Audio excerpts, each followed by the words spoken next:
அனைவருக்கும் வணக்கம். இந்த வீடியோவில் என்ன பார்க்க போனால் கும்பராசியோட வக்ர சனி பயிற்சி பற்றி பார்க்கலாம். 2026 ஆண்டு கும்பராசி நேயர்களுக்கு மிக முக்கியமான ஒரு ஆண்டாகும். உங்கள் ராசிநாதனான சனி பகவான் தற்போது ஜென்ம சனியாக சஞ்சரித்து வருகிறார். இந்த சூழ்நிலையில் 2026 ஆண்டு ஜூன் மாதம் முதல் அக்டோபர் மாதம் வரை நிகழும் சனி பகவானின் வக்ர பயிற்சி கும்பராசினருக்கு எந்த மாதிரியான தாக்கத்தை பலனை தரப்போகுதுன்னு சொல்லி பார்க்கலாம். சனி பகவான் வக்ர சதியை பின்னோக்கி செல்லும்போது அவருடைய சுப அசுப ஜென்ம பலன்கள் வேகம் சற்று மாறும். ஜென்ம சனியின் கடுமையான தாக்கம் இந்த காலகட்டத்தில் சற்று குறைந்து உங்களுக்கு ஒரு பெரிய நிம்மதியை தரும்.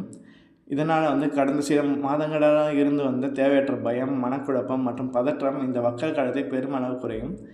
தெளிவான முடிவுகளை எடுப்பீர்கள். வேலை செய்யும் இடத்தில் இருந்து வந்த மறைமுக எதிர்ப்புகள், வேலைப்பளு மற்றும் மனஸ்தாபங்கள் நீங்கும். உங்களின் உழைப்பிற்கான அங்கீகாரம் தாமதமாக கிடைத்தாலும் நிச்சயம் கிடைக்கும். புதிய வேலை தேடுபவர்களுக்கு சாதகமான சூழல் அமையும். வக்ர சனியின் பார்வையால் முடங்கி கிடந்த பண வரவுகள் கைக்கு வந்து சேரும். பழைய கடன்களை அடைப்பதற்கான வழிகள் பிறகும். தேவையற்ற ஆடம்பர செலவுகள் கட்டுக்குள் வரும்.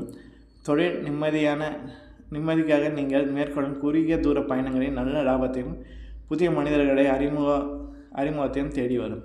ஜென்ம சனி என்பதால் கை கால் வலி, சோர்வு போன்ற உடல்நல உபாதைகள் வரலாம். முறையான உணவு பழக்கமும் தூக்கமும் அவசியம். குறிப்பாக வண்டிகளில் செல்லும்போது கவனம் தேவை. குடும்பத்தினரிடமோ அல்லது சக ஊழியரிடமோ பேசும்போது வார்த்தைகளின் நிதானம் தேவை.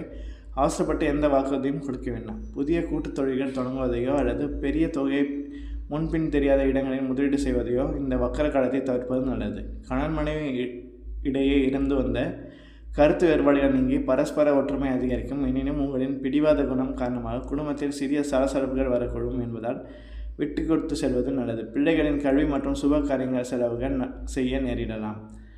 மந்தமான அல்லது எளிமையான சனீஸ்வர நாமத்தை செய்யவும். ஓம் சனீஸ்வராய நமக, மந்தக்காரன், மனுப்பாயா போன்ற நாமங்களை சனிக்கிழமைகளில் 108 முறை ஜெயிப்பது நல்லது. சனிக்கிழமையில் ஆஞ்சநேயர் கோவில் சென்று வெண்ணெய்க்காப்பு சற்று வழிபடுவது சனீஸ்வர பகவானுக்கு நல்லெண்ணெய் தீபம் ஏற்றுவது சனி தாக்கத்தை குறைக்கும்.